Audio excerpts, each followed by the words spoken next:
حضرت ابراہیم علیہ السلام بچپن میں ہی نہ ڈرتے، صرف اللہ تعالیٰ سے ڈرتے، بچپن میں ہی اللہ تبارک و تعالیٰ نے آپ کو وہ جگرا، وہ ہمت دی تھی کہ گھر میں ہی دیکھا نا، گھر میں ہی حالات خراب ہیں، یعنی آپ کے چاچا جو ہیں وہ بتوں کا کاروبار کرتے ہیں، بت بناتے ہیں، بت بیچتے ہیں، ان کا کاروبار ہی یہی ہے کہ بت وغیرہ بنائیں اور انہیں فروخت کریں، کاروبار ہے ان کا۔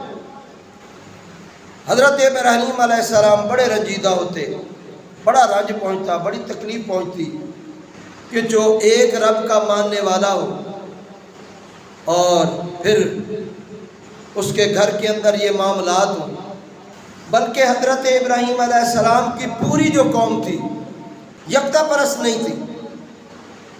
حضرت ابراہیم علیہ السلام کی قوم صرف بتوں کی ہی پوجا نہیں کرتی تھی، بلکہ چاند کو بھی پوجتے تھے، سورج کو بھی پوجتے تھے، ستاروں کو بھی، یعنی ستارہ پرست بھی تھے، چاند پرست بھی تھے اور سورج پرست بھی تھے۔ ستارے نکل آتے تو ان کو پوجنا شروع کر دیتے، پھر چاند نکل آتا تو اس کی پوجا پاٹ شروع ہو گئی، اور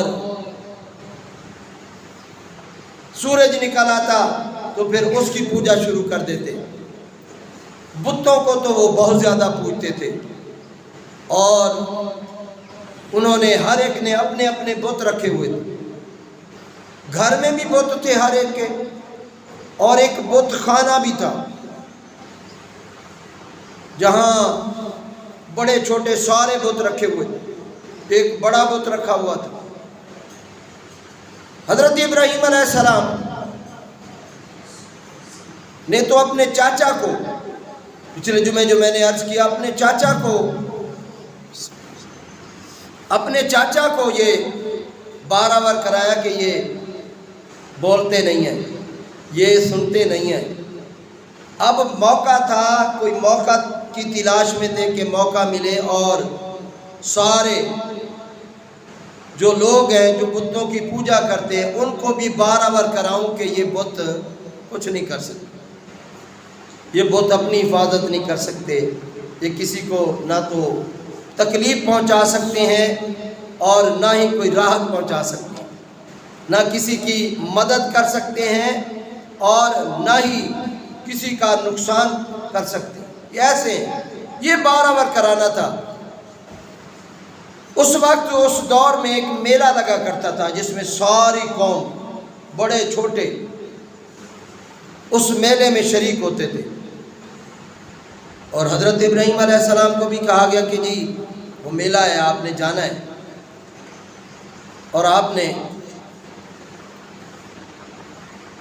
یعنی نہ شریک ہوئے اس میں۔ انشاءاللہ کسی دن کسی جمعے کے موقع پر یہ بتاؤں گا کہ حضرت ابراہیم علیہ السلام نے ایسا کیوں کیا،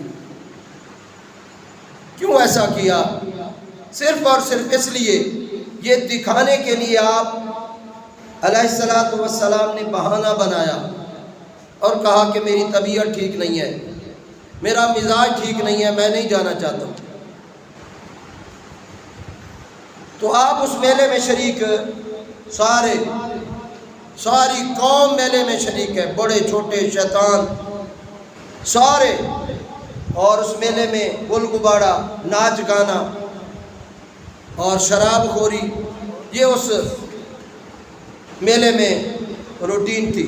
اور اللہ تبارک و تعالیٰ کے نبی جتنے بھی ہوتے ہیں اللہ تبارک و تعالیٰ انہیں ایسی چیزوں سے محفوظ فرماتے ہیں۔ حضرت ابراہیم علیہ السلام کو بھی اللہ نے محفوظ فرمایا، آپ نہ شریک ہوئے۔ مقصد حضرت ابراہیم علیہ السلام کا یہ تھا، رکنے کا، ٹھہرنے کا، کہ میں پوری قوم کو بتا سکوں کہ یہ بت جو ہے تمہارے کسی کام کے نہیں۔ حضرت ابراہیم علیہ السلام وہ چلے گئے، سارے میلے میں شریک ہو گئے۔ حضرت ابراہیم علیہ السلام نے کلہاڑا لیا اور ان کے بت خانے میں داخل ہوئے، جتنے بھی بت پڑے تھے تمام کو بگاڑ دیا، ذرا اور ریزہ کر دیا کلہاڑے کی مدد سے، کسی کے بازو، کسی کا سر،